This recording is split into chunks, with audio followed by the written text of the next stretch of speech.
Alright, Connor, can you introduce yourself for everyone? Yeah, so I'm Nicole I'm the lessons director for the Blue Eagle swim team here at the middle school. What have you been swimming? I've been swimming recreationally my whole life. I started swimming competitively my sophomore year in high school. Why did you want to swim? So I always like the feeling of being in the water, like just quiet. It's like you have your thoughts all to yourself. Um, but when I was a kid, I played soccer, and then I hurt my ankle, and my best friend did swimming, so I was like, let's start the swim team then. And I just stuck with it.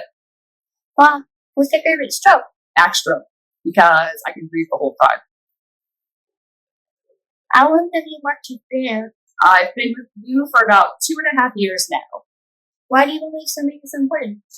Swimming is a very important life skill. So about 75% of our planet is water. So we're going to encounter water at some point in our life. So even if people just have the basic necessities to get themselves to float or tread so they can be safe in water, it's really important. Who's your favorite Olympic swimmer? Michael Phelps.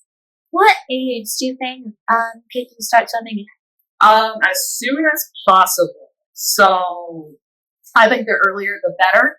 For babies, they can start in water classes to get them used to water over their face and their ears. It helps them to build skills easier when they get a little bit older.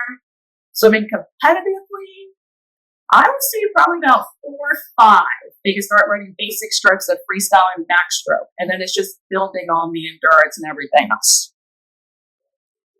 What is the best skill to learn for beginning or any swimmers? So for beginning swimmers, I would say how to float. Just because when you float on your back, if you get tired, you can still rate it to a back float. You can breathe, take a rest. You can still kick and move yourself around. But that way, like no matter where you're at, you can get yourself into that back float. We know we can get the air. How can you protect yourself from sunburn? So from sunburn, you're going to want to try to, when you go outside during non-peak hours.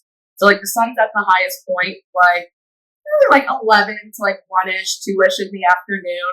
So when we're outside during those times, make sure you're covered, hats, sunscreen, all of that. Always wear sunscreen. But especially when you're out during those times, if you're trying to be outside, try to be out in the morning or in the later afternoon to avoid that. Seek shade. Sunscreen is the most important part though. Always be protected. How can you treat sunburn? So to treat sunburn, you're going to want to first remove yourself from the sun. So that way it doesn't keep burning.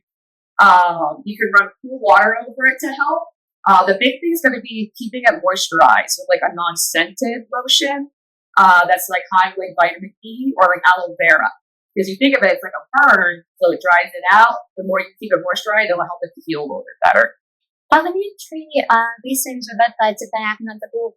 So for bee stings and bug bites, the first thing we're going to want to do is, if you're able to, remove the stinger to get that out, and then wash with soap and water.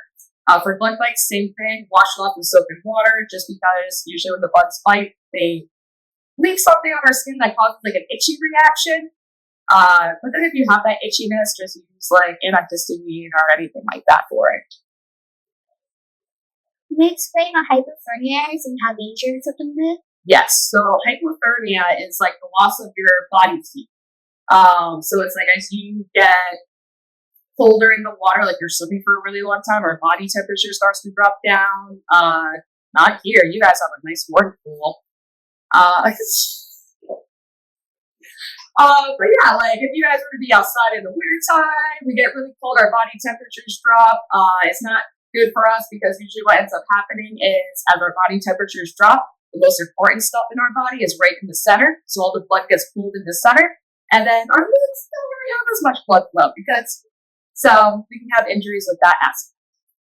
Do you have any tips for staying safe in the water? Yes. So no matter what age you guys are at, always make sure somebody else is there when you're swimming. So you're never swimming alone. Even like when us coaches come in and we want to swim laps, there's always somebody else here because if we bump our heads or anything, we never know. There's nobody there to help us. Never go swimming in a lightning storm. Always swim within your comfort.